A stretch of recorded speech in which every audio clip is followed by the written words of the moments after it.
Selamat pagi para netizen dimanapun kita berada, salam inspirasi bagi kita semua. Ya, seorang Gibran tertawa lepas ya, ketika kakak Kaisang ya ini klaim putusan MA buka peluang bagi anak muda maju pilkada. Ya, anak muda, anak keluarga seorang Jokowi.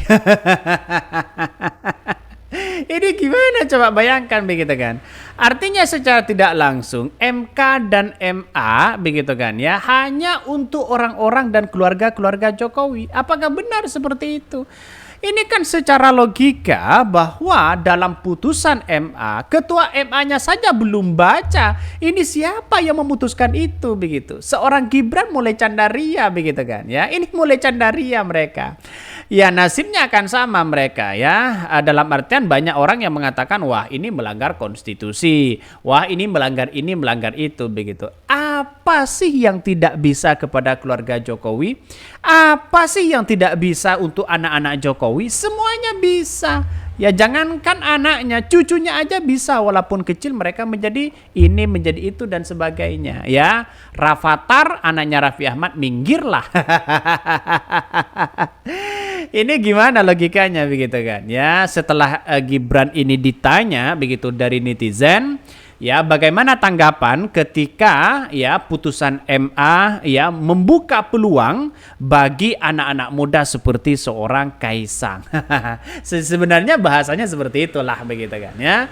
Ya mereka tertawa begitu kan, tidak kaget mereka. Dan bahkan seorang Jokowi ditanya oleh wartawan tadi mereka kaget. Saya belum baca.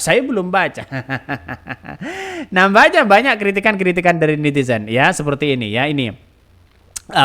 Kritikan-kritikan bahwa apakah putusan ini benar-benar untuk Kaisang atau untuk siapa? Ini ya komentar-komentar dari netizen. Ini salah satunya. Anak muda apa anak lurah? Ini komentar dari netizen ya. Anak muda apa anak Jokowi? Ini banget nih, hurungnya banget katanya begitu kan ya. Ini bahkan ini komentar dari netizen begitu kan ya. MK itu adalah mahkamah kakak, MA mahkamah adik. Dipikir-pikir memang ini milik adik, ini milik kakak, ini mahkamah adik, ini mahkamah kakak begitu kan. Artinya apa? Artinya masyarakat dibuat geger hari ini begitu kan. Tidak tahu arah kemana. Ya sembako mulai mahal, ini naik, semuanya naik. Yang menjadi bingung itu masyarakatnya sendiri. Artinya apa? Artinya lesu. Semuanya tanggung jawab itu adalah rakyat Indonesia. Artinya beban itu adalah dipikirkan untuk rakyat itu sendiri begitu. Rakyat mencekik hari ini kalau kita berbicara soal realitas sosialnya begitu kan ya. Secara hukum yang kemudian MH mengeluarkan itu kita lihat saja nantinya begitu kan ya. Maju anakku, maju menantuku, maju iparku begitu kan. Semuanya kok serba maju ya. Kalau keluarga mereka ada 7 orang begitu lalu kemudian menjadi kepala daerah semua, jelas dinasti politik mereka ya punya kekuatan luar biasa. Lama-lama saja ya seorang Gibran akan menjadi seorang presiden begitu kan. Ya kita tunggu saja nasibnya bagaimana. Tapi rupanya bagi kami adalah tidak semudah itu begitu kan ya. Bahwa apa yang terjadi sekarang ini mungkin ada konsekuensi masing-masing di situ begitu. Tidak ada dinasti politik itu langgeng ya. Pasti mereka akan ada yang kemudian gagal ya. Mungkin 10 tahun lagi mereka akan gagal, 5 tahun lagi mereka akan gagal. Tapi kita tunggu saja begitu kan. Artinya kalau semua hukum dipreteli, ganti pemimpin, ganti undang-undang, ganti hukum dipreteli sana sini, ini gimana coba ya. Artinya bisa saja ini pasal karet begitu. Benar apa yang diprediksi oleh Pak Mahfud begitu kan ya. Negeri kita itu semakin hari semakin amburadul. Tidak mau arahnya ya. Ya kita lihat saja prediksi itu akan muncul oleh Pak Mahfud begitu kan. Artinya apa? Artinya secara tidak langsung bukan tidak mungkin ini akan menjadi catatan penting begitu kan ya. Bayangkan kalau semuanya dilakukan untuk untuk keluarga-keluarga mereka kan aneh di situ begitu ya. Artinya secara logika bagi kami tidak baiklah untuk kepemimpinan dalam dinasti politik itu. Ini gimana? Bahkan seorang wakil presiden, yakni Gibran Rakabuming Raka yang kemudian terpilih ya, sekarang ini mengungkapkan bagaimana sebuah realitas undang-undang yang kemudian disahkan atau dikabulkan oleh MA, malah mereka mengatakan begini, wah ini memberikan peluang dong kepada anak-anak muda, begitu kan ya.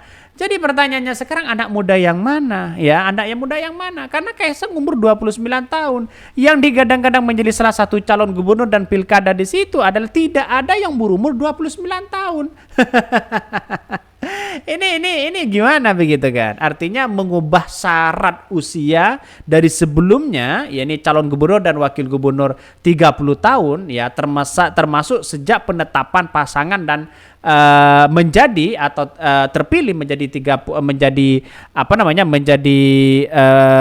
terpilih mereka berusia 30 tahun, mereka tetap bisa katanya begitu kan. Artinya walaupun umur 29 tahun lalu kemudian mencalonkan gubernur begitu kan ya, misalnya umur 30 tahun ini Desember misalnya ya, lalu kemudian Oktober mereka ya ada pencalonan gubernur misalnya atau pilkada, mereka daftar ya, setelah menang mereka pelantikannya kan masih jauh begitu kan ya, bisa saja tahun 2025 kan mereka sudah umur 30 tahun, itu bisa katanya begitu kan.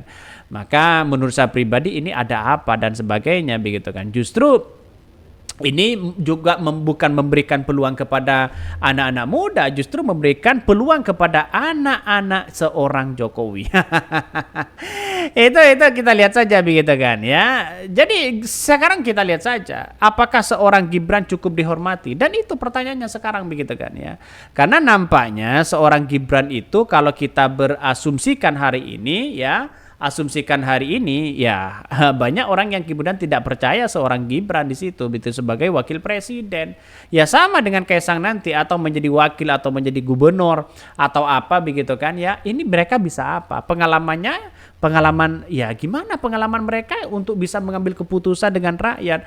Belusukan hari ini sudah tidak begitu wow begitu. Pencitraan hari ini sudah terbongkar ini semua begitu kan. Artinya secara tidak langsung mereka bisa apa begitu kan ya. Maka negara kita itu bukan negara untuk dibuat untuk mainan ya. Kalau tidak mampu ya bilang aja, jangan dipaksakan di situ begitu kan ya. Menurut saya pribadi dulu mengatakan anak-anak saya tidak tertarik pada dunia politik, tapi pada ujung-ujungnya sekarang anaknya, menantunya, anaknya lagi begitu kan. Ini gimana coba? Ya, demokrasi itu bukan soal bukan soal siapa yang mencalonkan itu, tapi kita pikir terlebih dahulu. Terutama yang saya ingatkan kepada rakyat Indonesia, jangan memilih pemimpin yang kemudian tidak punya kapasitas, tidak punya prestasi, tidak punya gagasan, tidak punya terobosan. Jangan dipilih sekarang. Jangan ditukar dengan bansos, bos, ya. Bansos itu uang Anda di situ begitu kan. Jadi ini gimana? Susah ya untuk bangsa kita begitu kan. Ya kalau mereka menerima bansos terima aja, tapi pilih pemimpin yang lain aja begitu kan. Yang lebih amanah dan jujur.